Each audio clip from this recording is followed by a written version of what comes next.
Hey guys, it's Screamods with another tutorial today for DMB Academy. If you're new to the channel, please consider subscribing. It really helps us a lot to grow.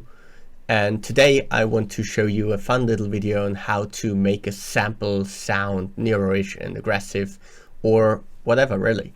In this case, an 808 sample, simple 808 from one of my favorite packs from Minimal Audio, which is called Octane.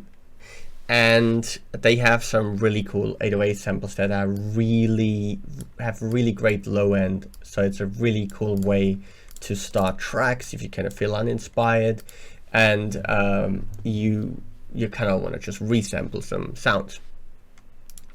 So yeah, a cool way to start is to just take a short listen, because with this type of samples you're not going to be probably able to make an elongated bass. So what we're going to do with this type of sample is make a groovy style neuro bass.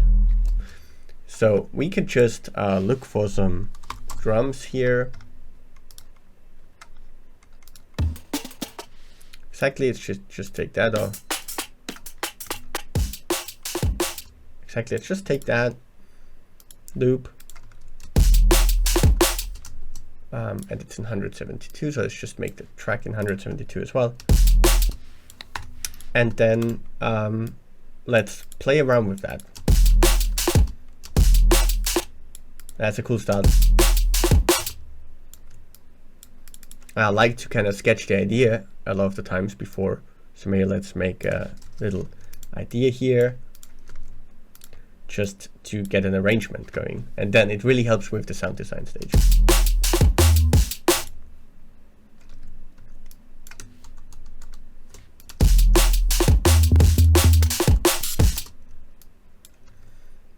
What I really like doing is, if I have an idea in my head, I like to do it really quickly. So in this case, I had kind of an idea to do boom, boom, boom, boom, boom. So I'm gonna take this pitched sound, and then I'm gonna consolidate them, and then I'm gonna go to the tones function because I prefer that on basses. I'm gonna go to clip and transposition, and then I'm gonna make a little envelope here. Maybe one down.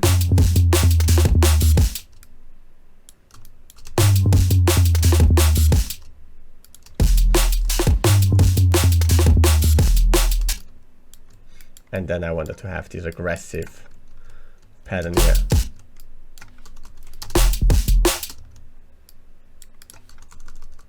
Yeah, 8 dotted rhythm.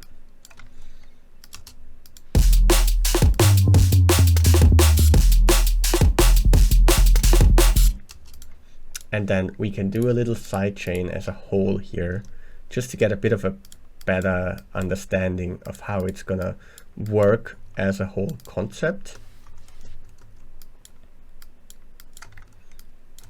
And I think there's always a great way of starting tunes if you're kind of stuck.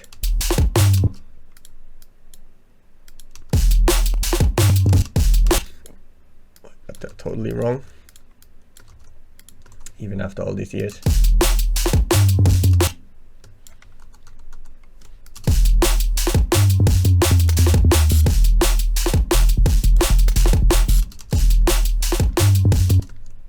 They're not vibing too well. As you can see, it's a bit of a different key.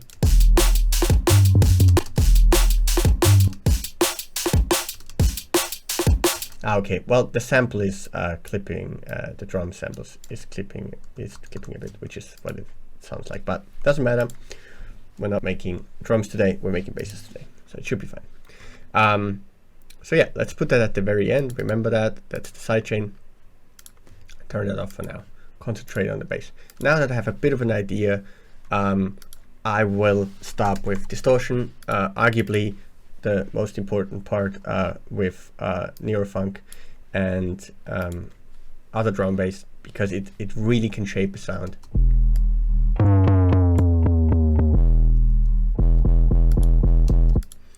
And the cool thing about plugins like Thermal is you can use multiband and create maybe some more tops.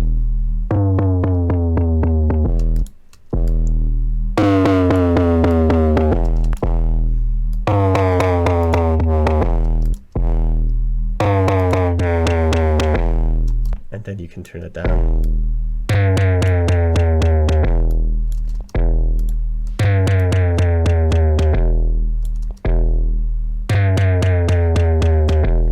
I like to add a bit of reverb.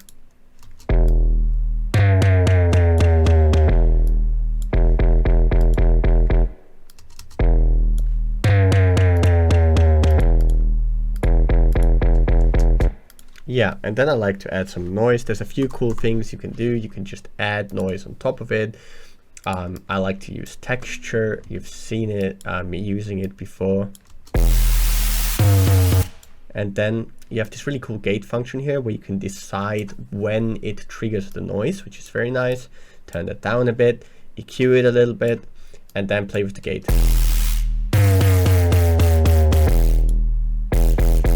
You can, for example, only have it come in that short. If you want it on the whole loop, you can do that as well.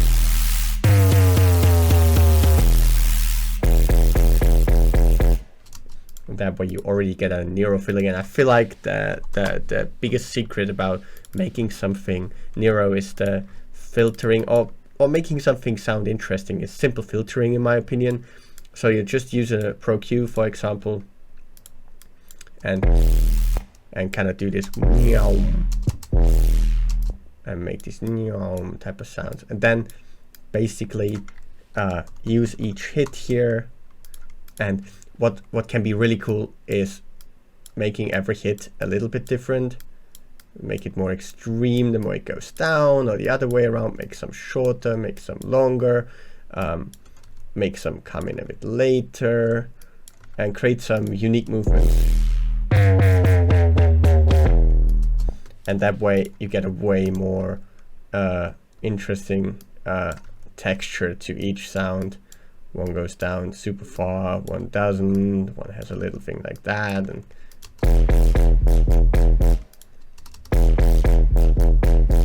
And that way also the noise becomes less constant. If you like that or not is obviously also up to you. But it gives it more texture, more uniqueness, and we can later add some more noise to it. You could now, for example, add some erosion on top of that and try around with that. It's all a bit of trial and error as well.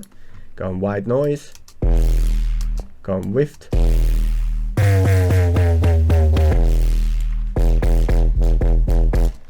What I really also like is stab. It's a multi-band transient shaper. It can really lead to interesting sounds. And now it's very stabby. It's in the name, isn't it? Put it on parallel and then turn down the reverb maybe a little bit. And then you can experiment with thermal or rift. You can go through the presets and see what you find.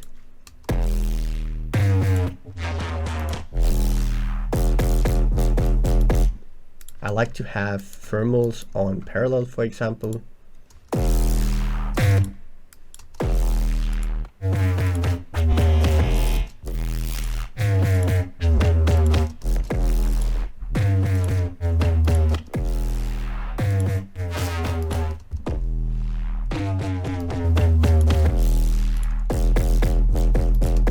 I think that already leads to a very cool sound. You can then repeat the EQ again if you want to try that out.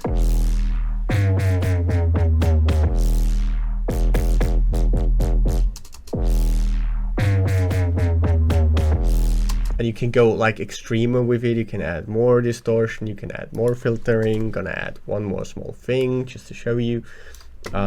You can add another notch filter, for example.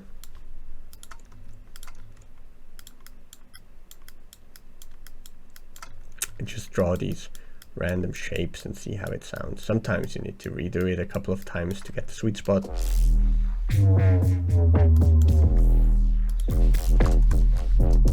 And then maybe distort it one more time.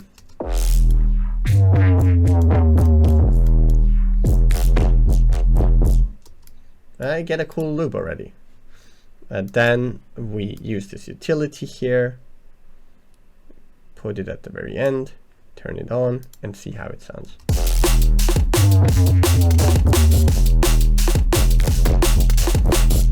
And as you can see, the possibilities are really endless here.